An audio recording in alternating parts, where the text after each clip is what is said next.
Thank you so much.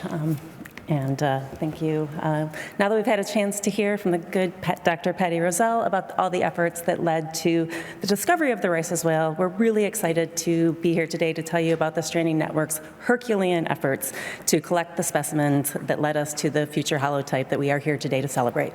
Like Patty said, if you don't know, the holotype is a specimen upon which the description and the name of the species is based. My hope is, by the end of our time together today, that you will leave with a sense of the Stranding Network's partnership and their devotion to making sure that these animals don't die in vain and can continue to contribute to the science and conservation of the species. And I know it's almost cliche to say these days, but it really does take a village. You can see some examples of that village working together here in these pictures. And this is a glance at all of the different agencies representing the dozens of people that participated in the necropsies, burials, and/or excavations that we're about to talk about. And it takes time. Of the 22 records that Dr. Rosell and her colleagues verified as Gulf of Mexico Broodies-like whales, in the effort to describe the Rice's whale, there were only 4 skeletal specimens collected that could possibly be used to confirm the morphological differences that make them unique. 1 from the 50s in Louisiana and 3 more recent whales. So it takes a village and it takes time, but it also takes a whole lot of travel. The holotype alone traveled from the Everglades to Fort DeSoto to Beaufort, North Carolina, before finally coming home to the Smithsonian. And like so often happens in science, it took us a couple tries to get there. Given the Louisiana whale was way before many of our times, we're going to start our journey on a blustery March 2003 day. Meet WHAM 587, a 1,105 centimeter or roughly 36-foot whale that stranded on a beach in Carolina Beach. I was lucky enough to be part of the VAB lab at the University of North Carolina at Wilmington at the time, under the amazing direction of Dr. Ann Pabst and Bill McClellan, or Wham, as many of us who know and love him refer to him by, and Wham led the necropsy, or animal autopsy. You can see in the prominent skeletal features that this young whale was shockingly thin. And sadly, the cause of that emaciation was quite clear. This animal had been carrying gear for so long that it actually sawed into the bones of the rostrum or the roof of the mouth. At first, we thought we had a sei whale, but after looking at the head a little closer, we thought we had a Broodies whale. Because the specimen was so rare, and to further assess that entanglement, we buried it, and in April, we were met by our good friends Dee Allen, John Osaski, and Charlie Potter, who came to excavate the skeleton. They returned and had a little bit more work to do before they finally finished cleaning the skull, and you can see the fruit of their labors here. And here we've zoomed in, and you can actually still see the scars from that entanglement. Well, as one does when you're getting ready for something like this, I reached out to my academic parents, Dr. Ann Pabst and Bill McClellan, and they shared this with me. Given this animal was extraliminal and immature, it wasn't the ideal holotype, but WHAM 587 taught us a lot. In July of 2003, a genetic sample was sent to colleagues at the NOAA Southwest Fisheries Science Center, and they found that the genetics didn't match any other whale species, and that finding was highlighted in the September 2003 issue of NOAA magazine. WHAM 587 also represented the first whale that UNCW responded to and collected under, at that time, the newly formed NOAA Prescott Grant, and that grant's been supporting stranding networks and programs like ours ever since. So now we're going to fast forward down to a few years and south to Florida to early October 2009, when the Stranding Network encountered another, at the time we thought, Broodies whale. MMPL 0906 was first reported on October 4th near the port of Tampa Bay. The 1,265 centimeter, or roughly 41.5-foot mature female, proved to be a bit of a challenge for our colleagues at the Florida Fish and Wildlife Conservation Commission, or FWC, to secure. And one thing to know about Stranding Network, or stranding response, is sometimes Poseidon throws us curveballs we can't predict. But in the wee hours of October 5th, they were finally able to get the whale on the beach. The rest of the multi-agency team came at daybreak, and I had recently taken over as the Stranding Investigations Program Manager at Mote Marine Lab. I and my soon-to-be born kiddo were lucky enough to yet again be part of the necropsy efforts. Our challenges continued the next morning when we had to bring the whale up in 2 pieces, but eventually we got down to work, and that necropsy was led by Dr. Alex Kostis with UF at the time, and tons of logistical support coming from NOAA Fisheries and FWC. Unfortunately, this is the second time we're meeting one of these whales, likely due to humans. The collected efforts revealed that she died from a presumptive vessel strike. You can see the abrasion highlighted at the top of this photo and the rust transfer highlighted near the bottom. The team also documented internal signs of blunt force trauma, and there was an undocumented or unverified report that the animal had actually come into the port on the bow valve of the ship. All of these findings led the team to presume that the animal died due to a vessel strike. After the necropsy, we buried the specimen at Fort DeSoto, and in March of 2018, a group of us gathered back together to see if this one could be the holotype. As we just heard, the dunes of Fort DeSoto are less than ideal for skeletal preparation, and over the years, many of the bones became unsalvageable. But it was an awesome opportunity to get to work with a bunch of great folks and learn a lot for the next time. Little did we know that that next time was about to present itself in just a few short months. Next to tell us about the next part of our journey is Denise Boyd, Associate Research Scientist with FWC and the necropsy team leader for the Future Holotype.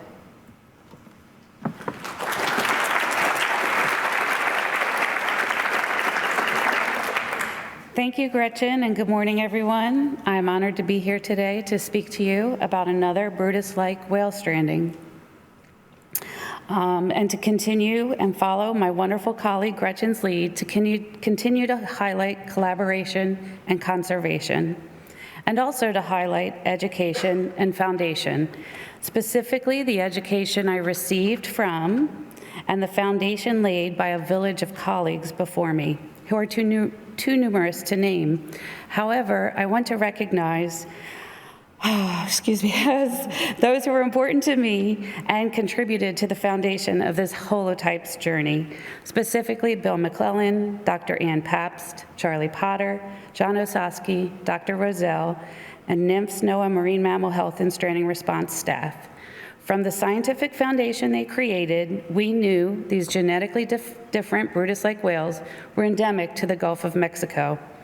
In other words, they naturally live only in Gulf of Mexico waters, and there were a limited number of specimens, including WAM 587, that was extralimital or stranded outside of its boundaries of its natural habitat. As a result, we also knew the critical importance of the January 29th, 2019 stranding of a fresh dead whale, FMM SN 1908, suspected to be a Gulf of Mexico Brutus, that stranded in a remote region of the Everglades National Park as depicted on the map.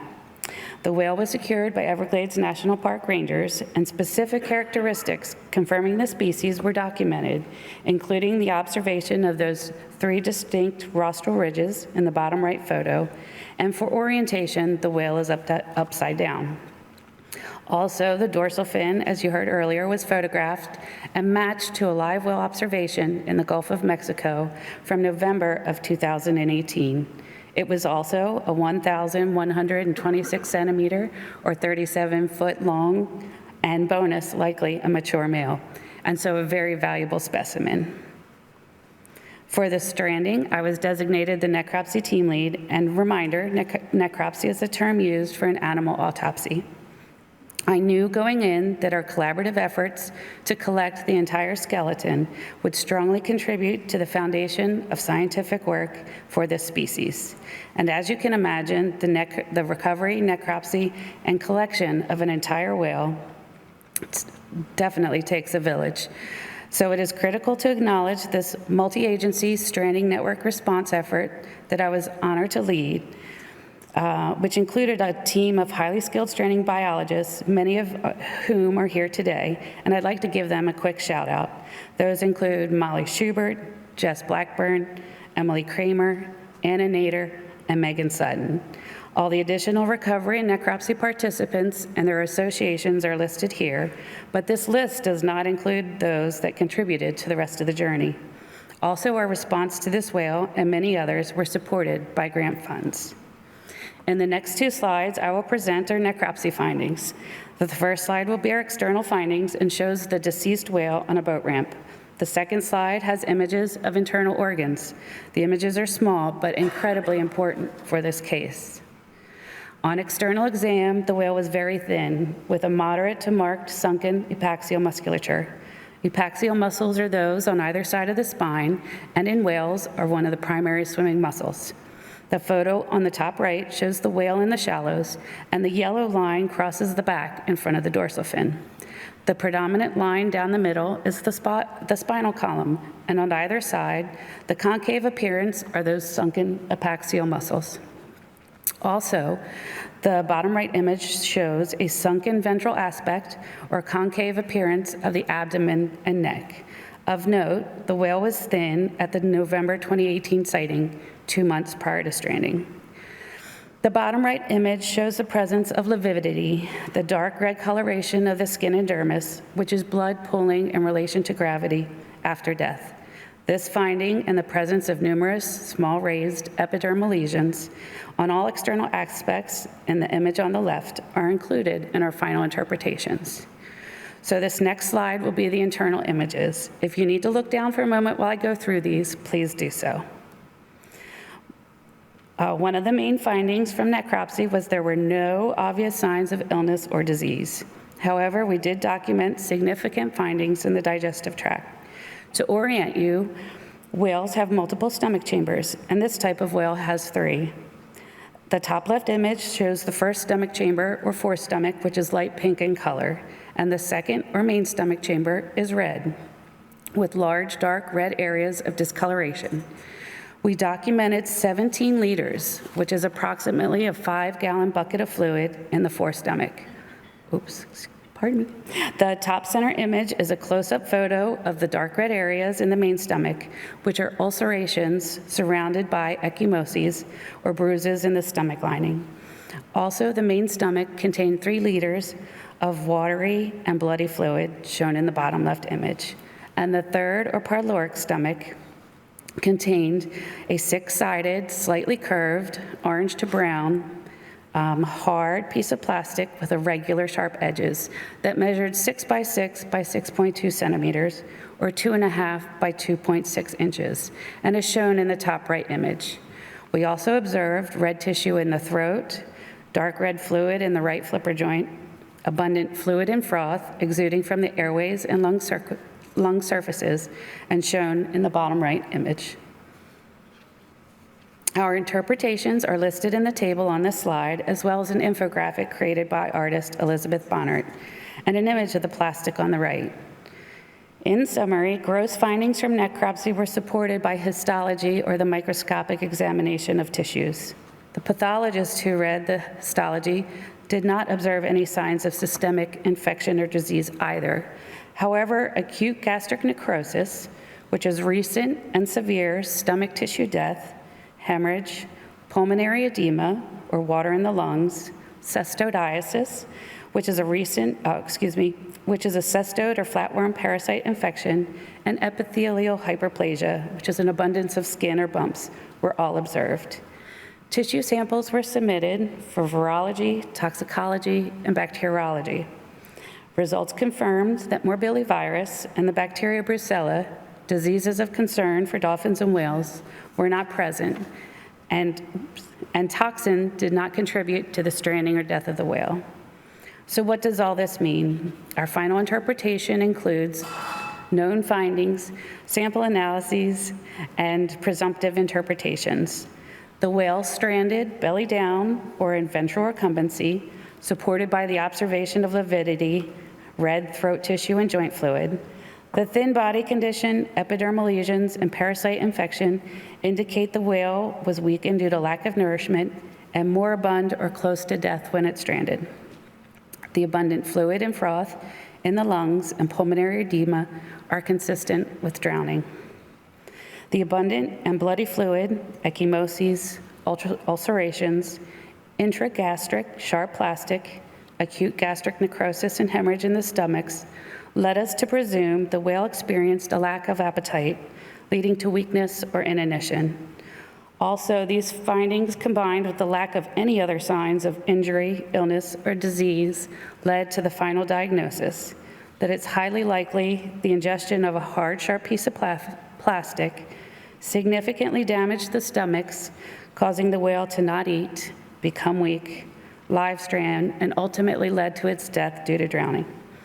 Although these findings are unfortunate, they do highlight that marine debris as an additional concern for conservation of these species. So, through an incredible collaboration, we collected the whale, loaded it onto a flatbed trailer, and off he went to Fort DeSoto. And, like this presentation, was handed off to Gretchen, her team, and NOAA Marine Mammal staff for burial and the continuation of the journey. Back to you, Gretchen.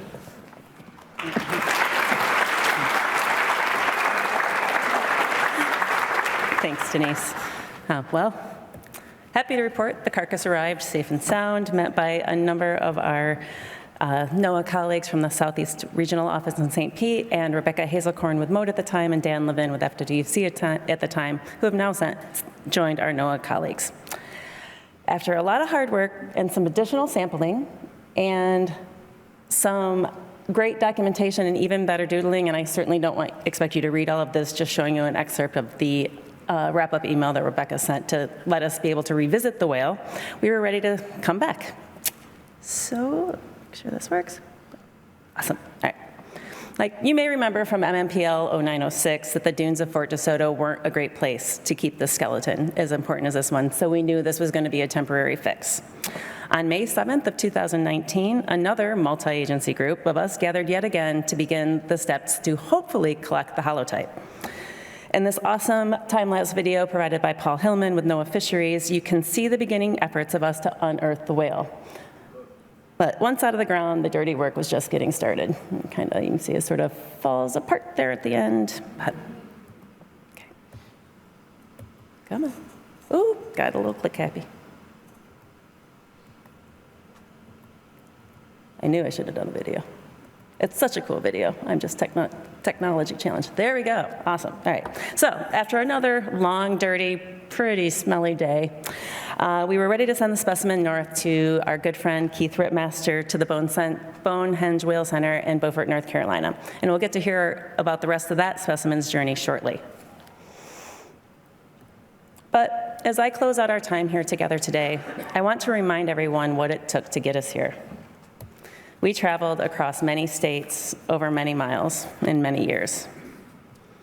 And sadly, we learned that each whale we met today came to us because of human interaction. One in fishing gear, one from a presumptive vessel strike, and one from ingesting plastic, reminding us on this 50th anniversary of the Endangered Species Act that we can and we must do better for these animals. And none of these stories would have been told without the amazing, extraordinary efforts of the Marine Mammal Stranding Network. I hope I was able to capture all of the participants that were involved in the events we talked about today, and I'm really sorry if I missed anyone. But I really thought it was important for folks to get a sense of the size of our little network and our little village, because while we're here presenting on this, we really are standing on the shoulder of an entire network.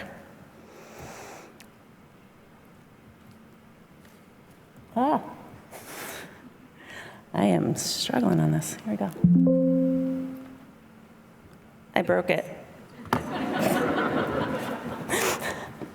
What did I do? There we go. All right, so I really would like to close on my closing slide with that sense of partnership, because it is gonna take all of us to conserve these endangered whales. And thank you so much for your time, and we're happy to take any questions if we have time.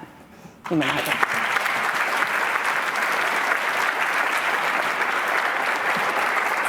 So we do have time for maybe one question. There are microphones on either aisle if anyone wants to come down to ask Gretchen or Denise a question.